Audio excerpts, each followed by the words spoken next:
Assalamu alaikum. Extempore speech. In college or school, it's quite a common thing to deliver an extempore speech. Extempore speech is created then and there. It is an event of saying words and phrases in a short span of time, where you will be showing the confidence and the capacity to think, articulate, and project yourself. Some organizers give a minute or two to the speakers to organize their thoughts before speaking. Aims of extempore speech.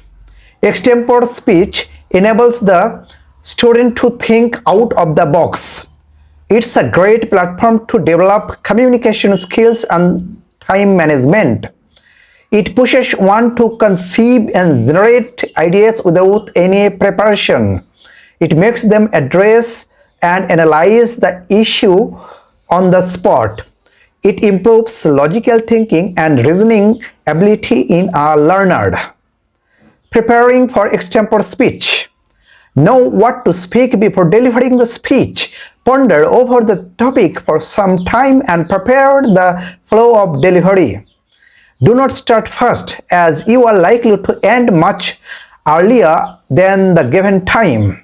Confidence along with knowledge always helps, even in abstract topics where you are tested on presence of mind, spontaneity, and analytical skills. Do not get emotional about the topic. Don't deviate from the topic and talk about irrelevant stuff. In case of controversial topics, you may choose to explore both sides. However, one has to be careful about the time constraints while taking these stand. Thank you.